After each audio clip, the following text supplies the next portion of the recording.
So people really look up to you for your style, which is unsurprising. I feel like I do too, obviously. Like one of the best dressed people I know. So the first thing that I want to get into is how can someone start building out a capsule wardrobe?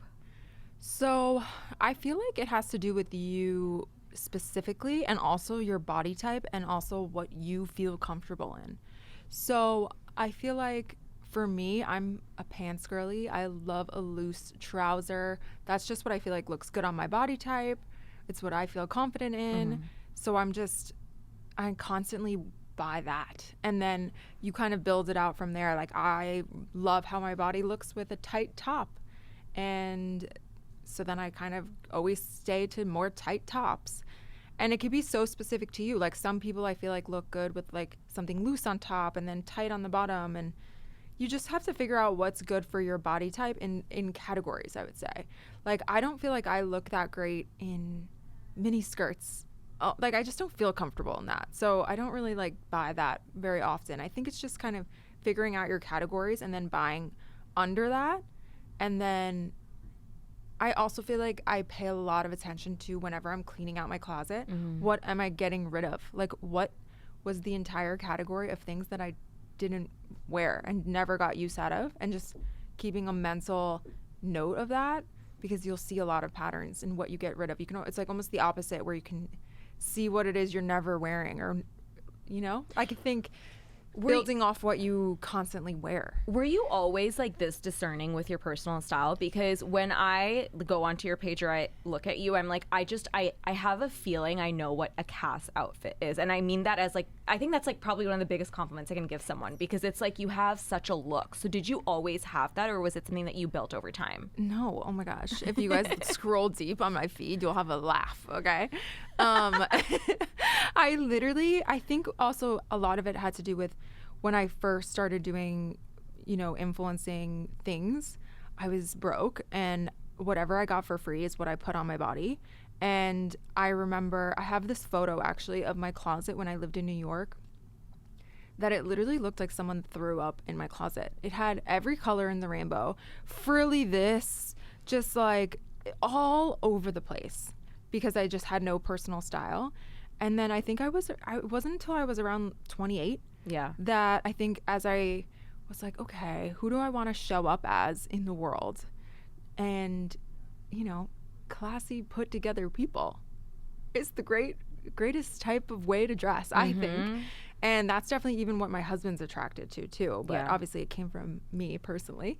And I think I kind of was just like, okay, I want to be this more sophisticated girl, and I like manifested and turned myself into her. I literally woke up one day and was like, I want different style, and I did that. And anyone can do that. That's the point. I love that you say this, because so all of our stuff arrived from Toronto after being in storage for like 2 years, because I was telling you last night, my whole visa process was very fucking long. So all my stuff arrived, and it was like all sitting in my back house, and I was sorting through it, and I was like, what? Like, why do I have dresses that are floral in here? Like, what was I like, who was I? Yeah, and it's so crazy when it's like you hoard things, and like, you have it in your wardrobe for so long that you almost feel like you can't get rid of it. And this move was so interesting, because I had these things in my closet, and I remember even while I had them in my closet, I just wasn't wearing them. They were just sitting there from like being there for years, and I would just be like, oh, I'll wear it on such and such date. And then I looked at it and I was like, I'm never going to wear this ever. Exactly. This is not who I am. Yeah. And I think kind of realizing that, I think for me, even as an influencer, I was like, I'm promoting things that you can wear once. That is so annoying. It's so not useful. I wanted to be more practical. It also makes me feel like crap when I'm like getting rid of massive garbage bags of stuff all the time. And then also, just my job is to recommend to people a very like realistic, great way to build out your wardrobe. I don't want to constantly only recommend things that are one and done, super trendy. Like, I really enjoy showing people how to wear the same thing multiple times. Yeah, I feel like your style is very, very timeless. You have good pieces. You can pair them with different things, and it just goes a much longer way. Oh, yeah, for sure. And I think you get so much more use out of it. And then I think people trust you more with, your recommendations, that it's not something that you're just, I don't know. Obviously, when it comes to dresses and like occasion things, that's very one and done. But even if I'm going for date night with my husband, I'm not putting on a tight dress. No, like, absolutely not. Never. So I feel like, and when you go to work, I have obviously used to work in an office, so I know the vibes of realistic living, and you don't want to constantly have nothing to wear. So it can be frustrating if you don't have this kind of wardrobe that you constantly can go to and make your life easy when you go to get dressed. I agree. Have you done that exercise where you pick like 3 style words? No, I literally want to message Allison and be like, can you tell me mine? Because I don't know mine. So I did it actually on our team retreat, and it was just one of my team members brought it up, and then like we did it for each other. It's hard to do for yourself. I know. I can't do my own. I feel like I can Someone do yours. Please tell me. Okay, what are mine? I feel like you are luxe, Okay, timeless, and chic. Like, We those love that. are the I'll 3 take that. No, like, seriously, I feel like that's what comes to mind. But like, I think it's an interesting concept because I think it really helps you like narrow down exactly what fits in your wardrobe or not, because if it doesn't fit within those 3 categories, then it's like, it's a no. Yeah, exactly. And I think it eases the process for when I'm shopping. Sometimes I'll be like, oh my God, that's so cute. But I'm like, I don't want to spend anything on something I'm going to just wear once. I know that won't fit into my wardrobe. I know I won't be grabbing that. I actually do try to dress fairly comfortable too. Yeah. I think I like to look put together, but a lot of times what I'm wearing is actually kind of comfy. Yeah, I mean, you have like a great sweater and jeans and a t-shirt on, but like I think it's the way you put it together, and also like that I guess kind of brings me to the jewelry piece as well, because I think like jewelry has such power, and like accessories in general, to like up level a look to a whole different level. Yeah, exactly. That's kind of how the brand started. Was I was 28. I went through this whole crisis of wanting to change my identity of who I wanted to show up as, and I wanted to be this chic queen. I think Rosie Huntington Whiteley was my inspo at the time. I was like, I want to be Rosie. So you do give that vibe though. Thanks. So I feel like you manifested it. I'm into it. So, and then I feel like I'm at the time I didn't have that much like income to spend on, the Row or Kate or anything like that. And I was just buying pieces from Zara, and I felt like I looked boring. So that's kind of how Aureum came to be, because I always have felt like when it comes to accessories, that is what will make or break your look. And I feel like I have such an eye and knowledge now about what actually is quality, good accessories. And that's what I basically try to deliver for my audience. I try to give them literally luxury quality, same manufacturer products at a more accessible price point, because it really can like make or break your look. I feel like I would never buy leather goods from fast fashion. I would never buy jewelry from fast fashion. I would never really buy handbags. I think if you are in a place where you have more of a budget, I think, save money on clothing. I wear really inexpensive t-shirts. I'm not really that much of a jeans snob. I have every end of the spectrum of price point of jeans. But I do think the accessories can make or break. And that's exactly why we also went into leather belts, is because I was like, oh my God, all of these belts look disgusting. Not to be a bitch, but they do. And I felt like the Row, Saint Laurent, Bottega, I had a bunch of belts from them, but they were expensive. And, $600 for a belt isn't necessary. And I also feel like by the end of the day, if you have like a logo on your shoe, a logo on your belt, you can't a logo do that, on your no, sunglass, absolutely not. It's too much. One logo max. So I feel like I wanted to create products that were really interesting and added like flavor and interest and personality to your look, not from being a logo. So that's kind of how it was born. I mean, like, I've not talked about it on the podcast, but that belt that I got from you, I messaged you when it came in, where I was like, this is insane. Like, the leather on it was crazy. Nish thought it was like a proper designer, and he's like very, like, he has like a good eye. We've been together for a long time, and this is the stuff I'm into, so he's like, by default now into it as well. And he's fucking like, he has like he's like a hawk, and he's like, Sif, that belt is really good. And I was like, yeah, like my friend's brand, and I was so blown away by it. I mean, the quality on it is insane, and the finishings, I was like, I was really, really impressed, I have to say. And this is as a paying customer. And like, it took over a year, much longer than a year of just back and forth. We were supposed to launch, it's now November. We were supposed to launch those belts in April. And when you're like dealing with Italian manufacturers that are also doing designer brands, and you're a brand new brand to them, and you kind of have to convince them to work with you, it's not easy. And like, Matt and I don't have any connections. We don't have anyone running production or anyone we hired to run production. It's just us cold emailing manufacturers. Oh my God, I remember being at that point in Array, and I was just... It is not rough. Easy. It's we rough. like sampled a lot, and then obviously because I have a jewelry background, the hardware to me was equally as important. Yeah. And how long it would last, because I had bought a Kate belt that was like $600 and something, and it faded in a day. And I was like, I'm gonna spat out my water. That's fucking... And as highway someone robbery. obviously who's like coming from jewelry, I know that, you know, I would never sell jewelry that tarnishes in a day. So I would never sell a belt that tarnishes in a day. No, that's insane. Especially with like, I mean, belts are like, if someone goes and buys a luxury belt, like that should better last. Like that's why you do it and you don't buy from Zara, you know? Mm-hmm. But when it comes to metals, it's extremely difficult. I feel like there is so much misinformation about the jewelry market. It is actually wild. Okay. We need to get into this. Like, what should people even look for? Like, tell me more. So much. So much. And I feel like no one talks about it, and I just never talk about it. I kind of should go on TikTok. I'm scared to get like attacked, but I'm very knowledgeable about everything. Yeah. So what I find so interesting about jewelry is you think about Array, you think about food, you think about skincare.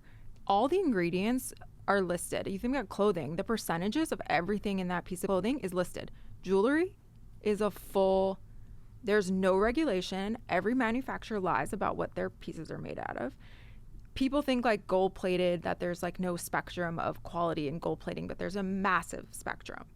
And I feel like there's so much misinformation out there. A lot of jewelry that is like cheaper jewelry, you know, in like $100 price point is actually made out of like scrap metal. 9 times out of 10, it's not hyperallergenic. There's probably like lead in there, especially if you're wearing like a necklace or a ring. It like actually kind of matters. It's rubbing against your skin. That's why some rings turn your fingers green. And there's just so much of the spectrum. And most massive jewelry brands plate their pieces in a like boom, like a flash tiny amount of plating, like the tiniest amount.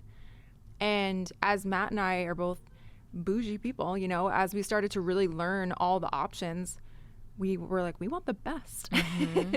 So every time we do our pieces, we have like an amazing manufacturer who does like multiple layers of plating, does like we have like e-coating, which is like an additional layer of plating. And I feel like a lot of people are not educated exactly about like what things are made of and what makes them different. So what should people look for when they are jewelry shopping? Because you're right, the information is just not out there. And I think it's really tough because, like, you know, even when I was younger, I'd buy these pieces and then my fingers would go green and it would drive me insane. Like, I was going through all the stuff that I had in storage, like from Toronto. And this is like, you know, it's been in storage for a couple of years, but everything had tarnished. Like, everything had lost, like, it had just gone from like gold to like silver. Yeah. It's like, yeah, exactly. So when it comes to pieces that are very high touch, you know, rings and necklaces, I would say, are the two main things, and bracelets, you typically want gold vermeil. So gold vermeil is sterling silver and then plated with, there's like a standard for gold plating on top of that, but different countries have different standards of the amount. So sometimes you can have gold vermeil and it's actually not that nice. So it's honestly so tricky, and it's by manufacturer as well. We worked with a manufacturer in LA, and their pieces, they told us they were gold vermeil, and they definitely weren't because they tarnished right away. They were awful. And now we have an amazing manufacturer in India who's like the best, and their pieces like last really well. He knows like how to do it the right way.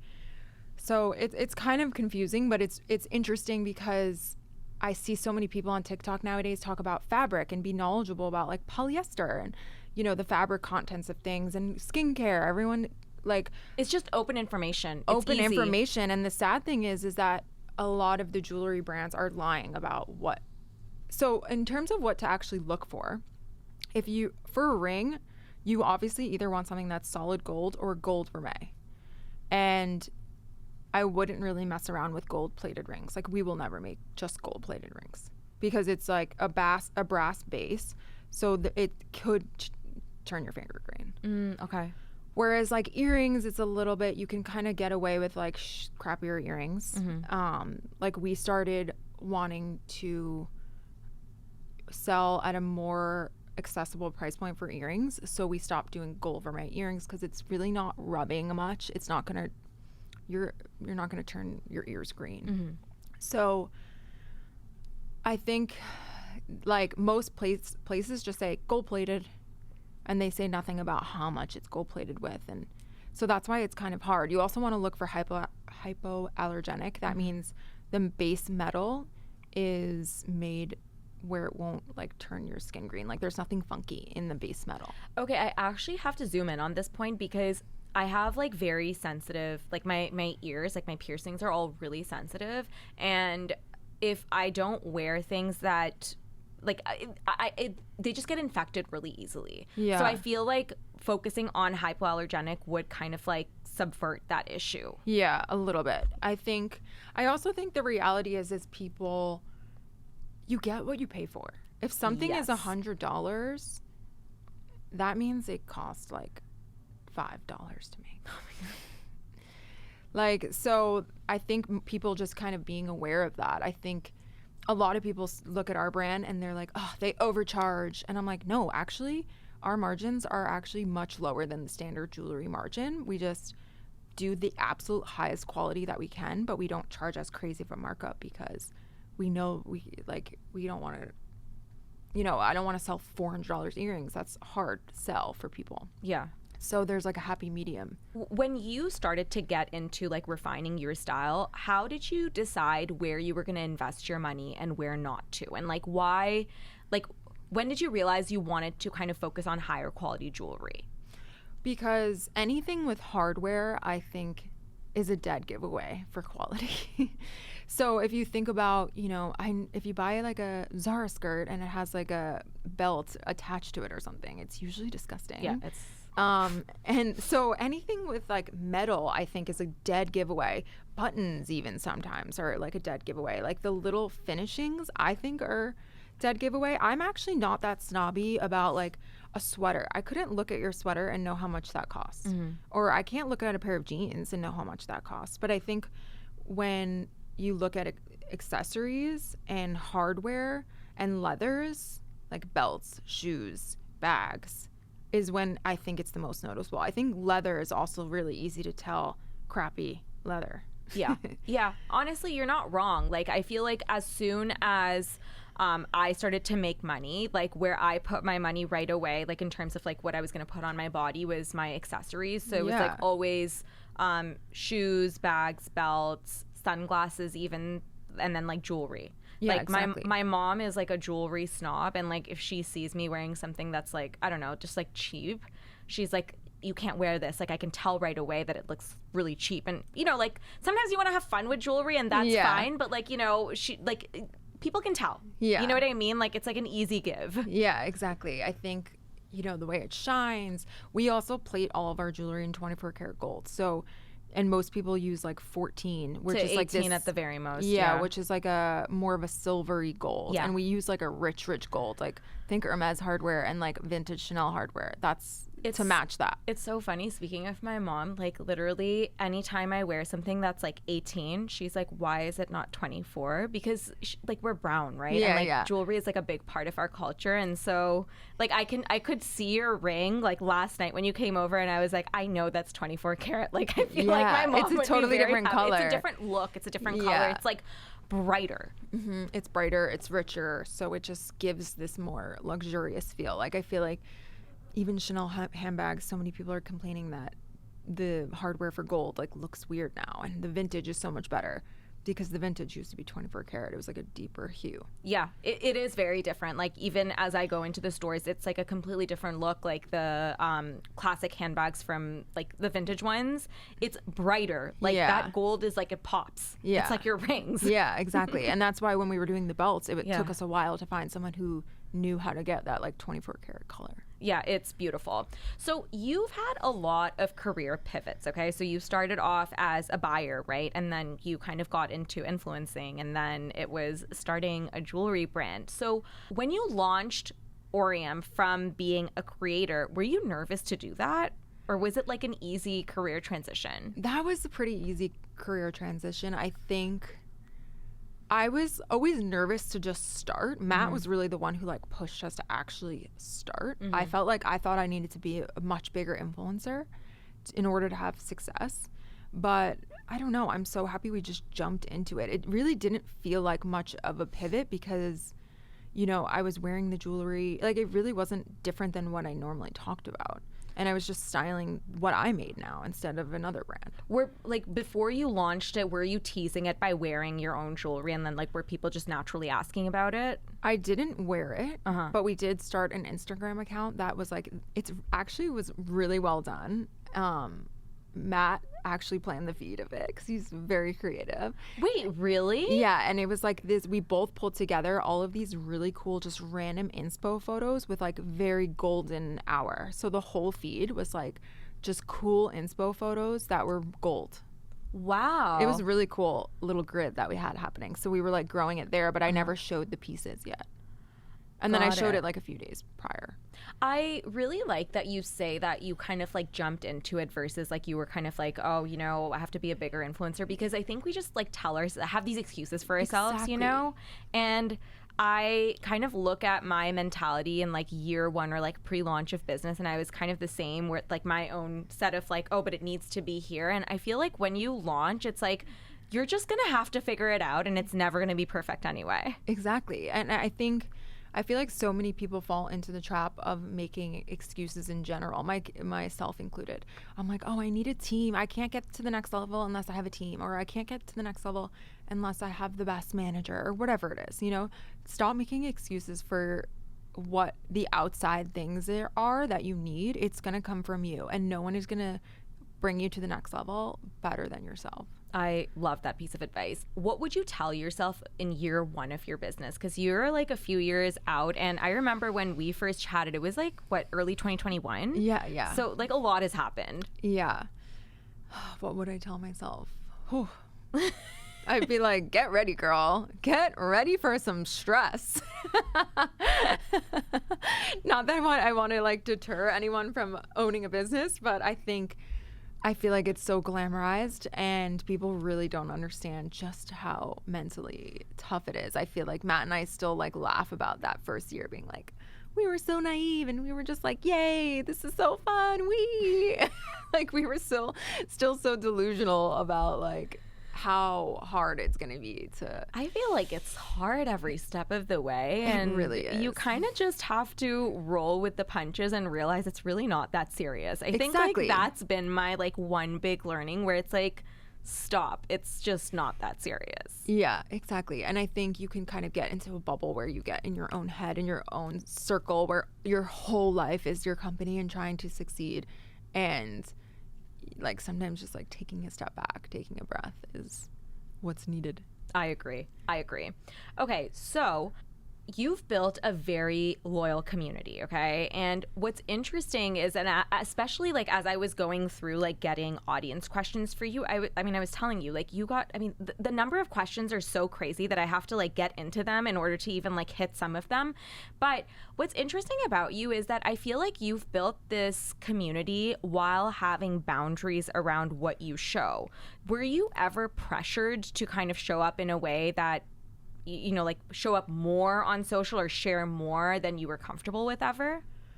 100%. I feel like I'm an open book, and at the end of the day, I, you know, would share anything. I don't care. Like if I meet a stranger and I'm a girl and I'm like talking to her, I will literally, you know, tell her anything. I have no filter. But I love that. But my like, kind of girl. Yeah, like I'm like, I don't know.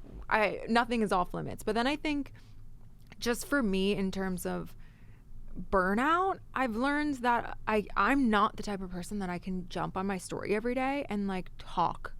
I used to be able to do that. I feel like I've been doing this for so long that it is a little exhausting to share everything. And I still to this day feel like every day I genuinely feel like I want to do a better job of like connecting with my audience.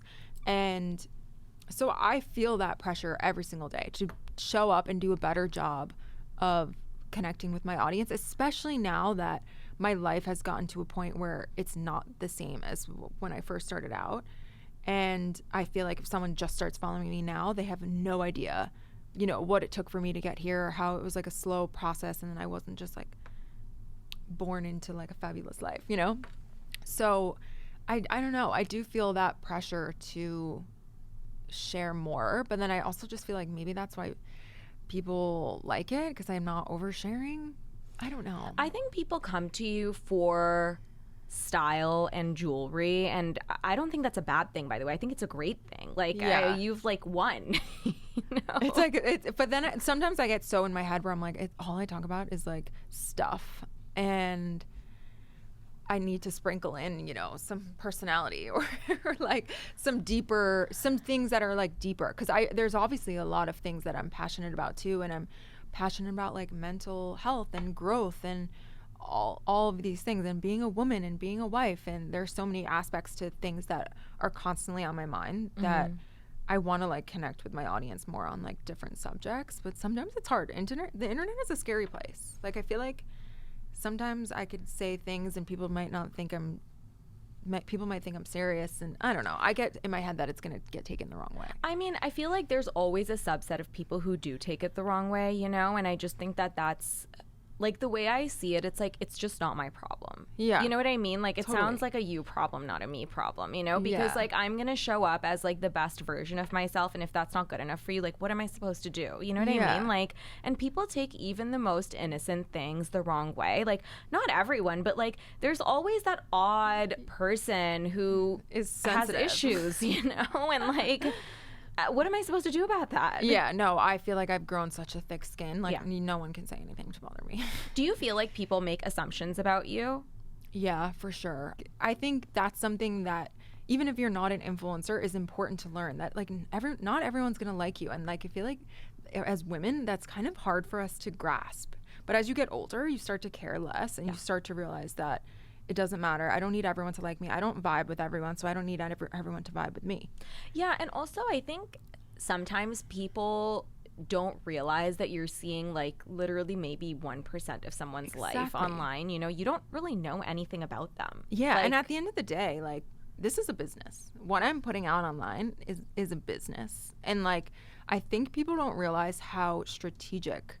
Like, I'm not that strategic, but I have plenty of influencer friends who are extremely strategic about what they're showing you and sharing with you. And I feel like a lot of people don't realize how much thought process goes into the business behind me sharing my life with you. oh, absolutely. Because I mean, if that's a part of your brand, like, you know, you're not just going to throw anything out there. Yeah, you're going to strategically, I feel like there are plenty of people who are strategically like, oh, I'm going to be like a wholesome type of influencer because that's, you know, that will get people to think I'm sweet and nice. And, you know, I feel like that's like a full on strategy that people do. I mean, it does not surprise me in the slightest. Yeah. Like, I feel like, yeah, it's you know, it is what it is. Talk to me about how you divide up your time. Like, what is, like, talk me through like a day in your life. So I would say that I have zero structure, and I just know that that's what works for me. I need to be my own boss. I need to, you know, pursue whatever is coming to my brain at whatever moment is coming to my brain. And I feel like that's so opposite of what I hear so many people who are like so type A. And I'm type A. yeah, exactly. My husband's extremely type A, so I drive him absolutely nuts. But I'm like all over the place. Like last night I got home from your house and I literally at like 1 a.m. sent like 3 designs to the manufacturer being like, just thought of these. Can we make samples? Like I need to just like pursue. Wait, your brain works at night? Oh yeah, my brain works like whenever I get a spurt of an idea, I just have to like do it. So I love thoughts. so I kind of am like all over the place. I kind of just I have just no structure. So my day to day is obviously, if I'm home, I'm kind of like waking up. Matt is handling our 2 employees because, like I said, I'm not a good manager. I have no structure for myself. So that's just not fair for people to work under me directly because, you know, they need structure. Yeah. So I'm the one like managing my personal brand, because my personal brand is a very thriving business. Like this year I almost tripled my income this year for my personal brand. So that is still very much like a huge part of my life and what I do. And it's all kind of intertwined in a way, because it all is. Like I'll be working with a brand, maybe they carry Aureum or whatever. Or I'm like styling Aureum with the ad, and it's just a lot that all mixes in together. Like it's great that I still have a lot of my personal brand partners who can help benefit Aureum too. So I'm typically like going through my emails. Maybe I'll shoot that day, like get ready, shoot. I try to batch out if I'm shooting. Like I don't like to get ready every day doing my hair and makeup. It's exhausting. So I kind of, if I'm getting ready, I'm like, okay, let me try to film a bunch of things today so that I don't have to get ready the next day. It's kind of like that. And then I feel like I've been traveling like a lot this year. Do you not ever travel? Like I feel like every time I look at your pictures, I'm like, oh my God, like it's like somewhere different. And so I would like to make an announcement that this is a you guys thing. You guys don't like my content unless I'm traveling. Are you serious? No, I'm being dramatic, but I feel like I've become addicted to, you know, growth and engagement from when I'm traveling, and I just feel so much more creative when I'm traveling. It is so hard to be in your house day after day, working from home by yourself, and want to be creative with content in your house. It's hard. You know, I actually very much agree with you, because I feel like I'm a machine when I'm traveling, like in terms of what I'm putting out. And it's like there's no effort involved. It's so easy. So less stressful. You're like, I just stand there and there's like a great background and I'm good to go. And you're in a good mood. Both are like dressing up for dinner, and it's just like fun. It's fun. Whereas when I'm in the house, I'm like, oh, I'm going to have to like do my glam and put on a full outfit at 1:00 on a Tuesday by myself in a room. Like, no, this is not fun. So it's hard to get myself like into that like flow. So when I travel, I crank content. So that I can like batch it for like a month. Oh, amazing. And that's like my formula, and it's not sustainable. Well, I mean, you know, I feel like it gives you a lot more time when you're home to like do just the focus. head down work, which is like, exactly, that's ideal. And at the end of the day, obviously I'm lucky that Aureum is very much relies on content too. So I'm usually shooting content for Aureum's account too. It's like killing 2 birds with 1 stone, and it's great. So on a regular day, like if you like say you batch content, you're doing that. What about the Aureum stuff? Like what are you working on the Aureum side? Like is it mostly designs? Like what is like, are you doing the social media? Like tell me everything around that stuff. So for Aureum, I'm handling a lot of the back and forth with like our production in terms of designs. So now that we have 3 different manufacturers for jewelry, belts, eyewear, the past year that's been taking up so much of my time of like back and forth of getting things like just right. So that's a lot of back and forth, like submitting new designs, like trying to get ahead of like, you know, 2024 now, submitting new things. Like I also feel like I do a lot of just kind of scouring the internet of like what's popular on retailers and just kind of like knowing everything that's out there. I feel like that's my ex-buyer brain, is very much like, okay, what are the brands that's trending right now in any category? Like just kind of like knowing the landscape of retail and fashion as a whole. I like to be really knowledgeable about that. So that takes a lot of my time. I feel like Matt's gonna get mad at me for saying this, but I feel like I just like steer the ship.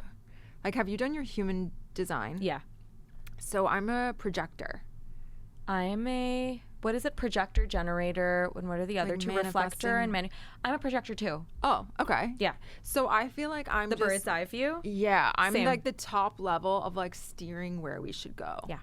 And like, for example, I like over a year ago, I was like, leather belts. Like, we must do leather belts. Obviously, Matt was like, what? Even my team leading up to the belt launch was like, let's see how these belts go, LOL. Like, and they fucking crushed it. And I was like, told you so. And I feel like I just kind of know, like, when it's time to pivot, or, hey, let's try doing this. Like, I feel like Matt is definitely, he hasn't done his, but he's definitely a generator. He's like I'm the idea person, he's the executor. So I feel like that's like a perfect team. Is that kind of how you guys are too? So we're both projectors, but I would say that I'm exactly like you, where I'm always, I know what's coming. It's like a sixth sense. Like, and I will go and I'll tell my team, I'm like, I'm forecasting that this is next in wellness. And it doesn't mean that we go and do it, right? But I'm like, I was talking about the fact that like blood glucose levels, and I talked about this like a year and a half ago. I was like, everyone's going to be all about blood glucose levels. And I'm just letting you guys know that it's coming. Doesn't mean that we're doing something around it, but just letting you know, and boom. Yeah. Like I forecasted this like a year and a half ago. I just knew. And like, I feel like when you are like, and you have to do your own research and like kind of be in the field and be curious in order to know that. And I think it's a really valuable thing that a founder needs to be able to do, because how the hell else are you going to be like the visionary? You know what I mean? Totally. And you need to have the mental space to do that. Absolutely. If I was just like stuck in the day-to-day of the business, which I like somewhat am, but not that much anymore, then I feel like I wouldn't be able to like make those directional pulls in different ways to go. Yeah. That, I mean, it's true. And I think that for me, like, I have to have, for example, like certain times of the day where I can unplug from like being in my work and more so like reading and like just exploring what's happening. Like, I actually really love to read like history books too, because I think that kind of lets me see trends from a macro environment, if that makes sense. So it's not wellness things, but it's like history always repeats itself. And so I see patterns and I'm like, okay, if this worked for this brand that's like 100 years old at this time, I wonder if we can do that and like see the same thing. And it's really cool because you can kind of, you just see patterns. Yeah. If you take time to like absorb like what's going on, I feel like. Yeah, it's really fascinating. Yeah, I feel like that applies to like every industry. It kind of like just circles. Agreed. Okay, so I want to get into audience questions because we got a lot. Okay. Like so many. Okay. So, the first one is, what are your 3 essentials for the winter in terms of like trends or things that you're adding? Well, this is hard because I live in Miami. Winter, I feel like it's all about like a really long trench coat, like to the floor is the vibe. Like long is super chic. Wait, do you have any favorite brands that you're eyeing or like pieces? I would say you can get something like that on like the Frankie shop probably. Oh, love. I don't even look at winter things, so I'm really like, okay, what else? What else is really chic? I love like a massive scarf. I think it's so chic. Or even like a thinner one is chic. Thinner ones are like really making a comeback this year, I feel like. Yeah. What else? Winter. You know, fall. Yeah, or fall. I mean, obviously I'm going to say belts, but you know, that's an obvious one. But you just need a belt. Like I wear a belt now every single day. No outfit is complete without a belt. No, it levels up any look. Like it's just, it makes it look more luxe, richer, more expensive, like, and just more like pulled together too. Agreed. It's like the finishing touch. Absolutely. Okay. What else? And any trends that you're loving as well. I like really don't even follow trends anymore. I'm like over it. Fair. I like red right now. I love a little pop of red. It's like not a trend, you know. That's being like florals for spring. I know it's not a trend, and it's like so easy, like a red sweater, or like a red pair of heels. Like it's just easy. Yeah, I think, I don't know. I really like just like very classic, timeless things. So I've been staying away from the trends. Okay, well that's a good enough answer for me. How do you plan your outfits or find outfit inspiration? So I definitely utilize Pinterest a lot. And wait, I need to follow you on Pinterest. I feel like I'm gonna get a lot of good ideas. Are secret, you know. Damn. Come on, I'm not giving that away. But I actually don't even recreate Pinterest outfits. I just go on Pinterest for like vibes. Anytime I try to recreate a Pinterest outfit, it doesn't look good on me. Like I think, you know, that goes to the fact of kind of just trialing and erroring on yourself. Even if you're not an influencer, spend a Sunday, listening to a podcast or playing music in your room and just like putting together looks and trying things on and then taking mirror selfies. You don't have to show them to anyone. No one's going to see them on your phone, but just see and then look at them after and be like, wow, that looks really good on me. Oh, that kind of like cropped pants, that looks fucking horrible on me. Like you'll just like look at yourself in outfits and start to learn what looks good. Like I feel like you guys have to remember I've been taking photos of my outfits for like 8 years now. So obviously I've learned what looks good on myself. So even if you're not an influencer, maybe take like mirror selfies and plan your looks. I'm not really someone that can like, I don't know. I like to plan my looks in advance and like have fun just trying shit on and putting shit together and just having those outfits ready to go for the week or for the trip or whatever. I plan everything in advance. This is such an incredible tip because it seems simple, but it's not. If you don't look at yourself in photos in every single outfit you're wearing, I feel like you will never find your personal style. Exactly. So if you're not an influencer, who's like taking pics of themselves constantly, you might not like see what your body type is looking like in a certain outfit.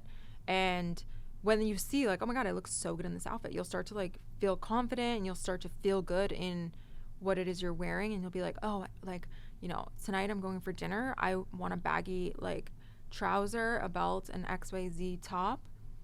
You'll know that that's like what you feel good and confident in. And also I think it helps you identify what doesn't look good on you, which is actually important because we're constantly bombarded with imagery of like, what's in, like maybe it's your favorite fashion influencer or like whatever it is. And trends kind of like change season to season. Like even if it's like not like trendy trends, but like, you know what I mean? Like there's like certain things that you want to add in, like whether that's like a specific kind of boot or like a specific color that's like a real pop or like a cut.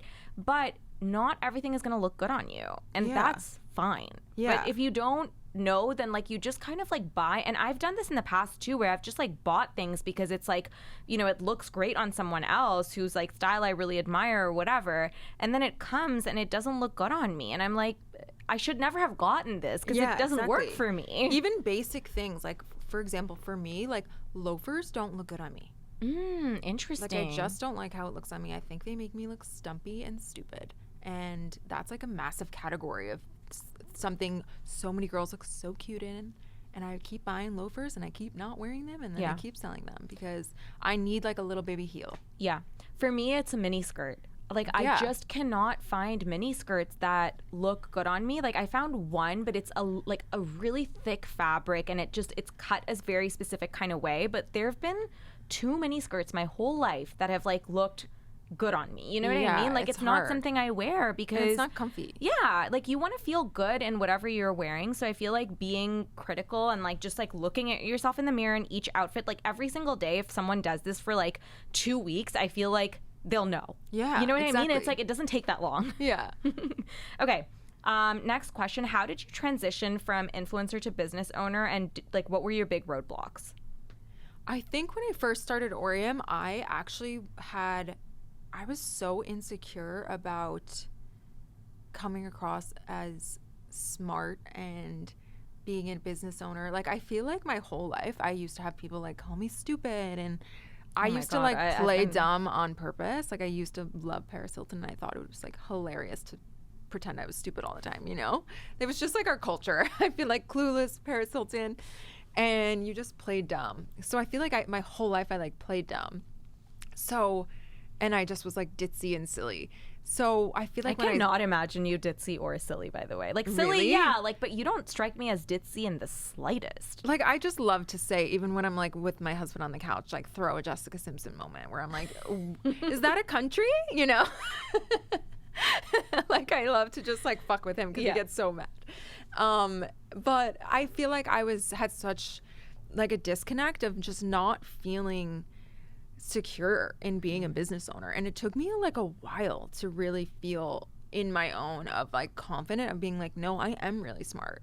And I feel like I don't know what that stemmed from. I think it's from people maybe like as I was growing up, people trying to put me down, or I feel like everyone's kind of faced that, but it took me a minute to take myself seriously. I feel like there's probably still people that think that I'm not like a serious business owner or whatever, but I don't care anymore. I feel like I've kind of gotten into my own, and I think it comes from you internally. Like, you can't seek outside validation. Okay, like for example, I've actually never shared this before. One of my biggest goals was to get Forbes 30 under 30.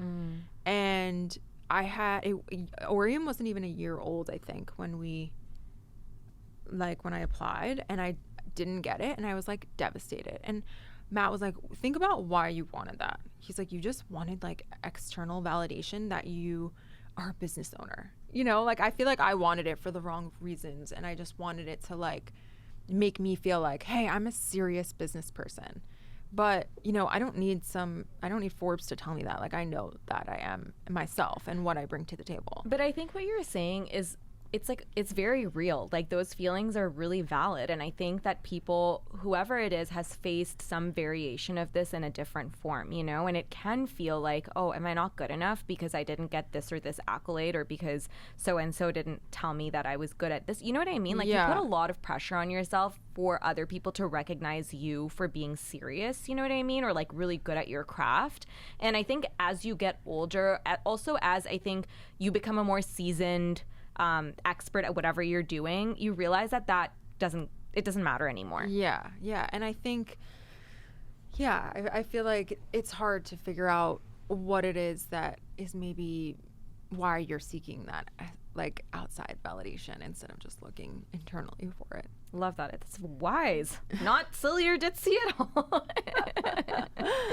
Okay, what are your staples to buy for clothes, shoes, and jewelry? Okay, clothes. We love a t-shirt. I love a loose t-shirt, a tight t-shirt. Jeans. I typically wear very loose jeans just because they're more comfortable. I agree. Wait, your current jeans are great. What are these? These are Kate, and they're great. Are they the Danielle? Yeah. They're cute. They're too tight on me. I should have gotten the size up, but, you know, too late now. These are the tightest ones I own, and my stomach hurts today. So what else? I love like a little sweater to throw over the shoulder. I'm not a huge blazer person. I feel like I never really wear them. I wear a lot of button-down shirts. I wear that like to the beach or with trousers like over a tank, or like buttoned up and tucked in. So for me, a button-down is a big one. What else? Shoes. Okay, shoes. Right now, I love a low heel Manolo. It doesn't have to be Manolo, but like a kitten heel? Pointed toe slingback, like a vintage one. Wait, do you want to see what I'm wearing? Are you wearing that? Wait, cute. I mean, they're not Manolo, but like similar trend, so right? Cute. Yeah, exactly. That's what I've been wearing to like dinner lately. I love a little kitten heel black boot. I love like a black knee-high boot when I feel like being sexual. What else do I wear a lot? And then I also wear like a black higher heel like sandal a lot. I would say those are the main things. Okay, what is your diet and exercise regime currently? Everyone says you look great. Like, the number of questions I got on this. Which is so funny because I've gained so much weight since my surgery over the summer. Like, it took me what surgery did you get? I had to get like an ovarian cyst removed. And so my stomach was like bulging out of my body for like months. Oh my God, that's horrible. Yeah, it was really annoying. And I thought I literally did the surgery because I was like, oh, I'm going to get a flatter stomach out of this. And then opposite, which was great. That was so fun. And then it took me a while to like get back into working out and things. Okay, diet and fitness. My number one recommendation is go get your blood work done. Yes. And go find out what are the little random things that maybe you're off with, your hormones. You know, nowadays, if you have the means, most people who have the means have like a doctor who is I'm not on Ozempic, by the way, who prescribe you just things to like kickstart your hormones or balance things out, or, you know, someone who's like an expert looking at your whatever. And if you don't have the means to do that, I mean, come on. I feel like everyone can invest in one time getting your blood drawn and learning about your body and your health, because if it's going to make you feel better, I don't know, don't buy Starbucks that week. You know, I don't even drink coffee anymore. Like, figure out what you should take away to be able to go do that you can feel better. And I'm also not the type of person who can not work out. Like, I'm like naturally thin, but I'm not like. No, but you look like, toned. Like, you look like you work out. I have to work out. And I'll do a lot of like, I have a trainer twice a week. So I'm doing like heavy weightlifting. And then I do like walks constantly with Matt outside for like an hour.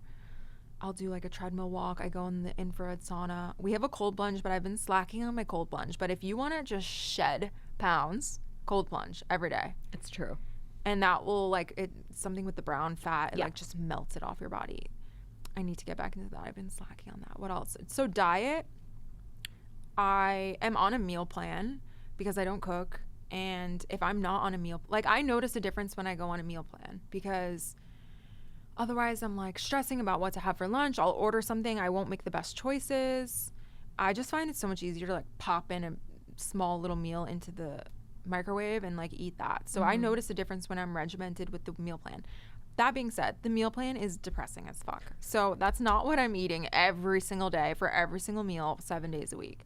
I typically do that as much as I possibly can. And then I will like order Chipotle on the weekends and eat like multiple slices of pizza. So it's all about the balance. It's the balance. And yeah, I think getting your hormones regulated, sleep, stress, all those things. There's so many things that go into diet and fitness. Yeah, I agree with you. I joined a gym where I have my blood work done every 3 months, and my doctor is phenomenal. Like, he can recommend supplements. And the first time I got it done, it was crazy, the things that were like non-optimized, you know? And then when I went back and I did my blood work again 3 months later, like everything that I had been working on up until that point, it was like all my markers were like almost perfect. And I was like, this is crazy. Like,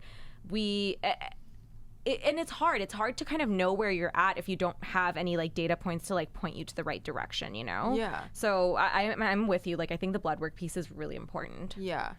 And I also just want to touch on, I feel like we are back to, you know, I don't even know, like 10 years ago when I feel like everyone is so thin. I went to Fashion Week and I was like the fattest person in the room, I feel like. Like, I felt like everyone was half the size of me. I'm like, what is going on? Is everyone just not eating a single bite of food? Everyone's on Ozempic. Literally it is everyone. Insane. You know, truly everyone. And I'm with you. Like, I see people out on the streets. I'm like, God damn. Everyone's arm is like the size of my wrist. No, for real. And it's making me, it's like body dysmorphia, and it's so bad. I think like your standard for like what's normal, it's like very much like warped right now. Oh yeah, I don't know if you guys have been feeling like that, but yeah, I think everyone's feeling it. Honestly, I think everyone's feeling it. But I will say that I think it's a phase. Hopefully. But everything is a phase, because it was like the 90s, it was like that was a phase, and then it went to like the other end of the spectrum with like these ridiculous like over the top curves. Yeah. Which were also not realistic. Like BBL. You know what I mean? Yeah, exactly. Like the BBL vibe. Now that's gone. And you know what I mean? So it's all trends. It's all trends. Okay. Last question. What are your tips for starting content creation in 2024? I think you have to do TikTok. I think that's the best way to grow. There's so many girls that like just started their TikTok that I'm obsessed with. And I think it depends on if you want to do style or whatever you do. I do think when you're first starting off on TikTok, you do need to have like a niche. I know everyone says this, but there's so many girls who just post their outfits and they have amazing style on TikTok and they're like growing. I follow them. I love them. And it's because they're doing like one specific thing. Yeah. And delivering on that one specific thing. And then eventually you can branch out. But if you're not in that arena, like I feel like pick another expertise that you want to be like an expert in and go in that area. But I think it's never too late. I feel like you can totally start, and I think it's a great side hustle. Yeah, I agree with you. Cass, this has been amazing. Tell everyone where they can find you. So fun. You can find me on Instagram, I guess. Aureum handle. Tell us everything. My handle is Cass DiMicco, and Aureum's is aureum.collective. Amazing. Thank you for being here. Thanks. So fun.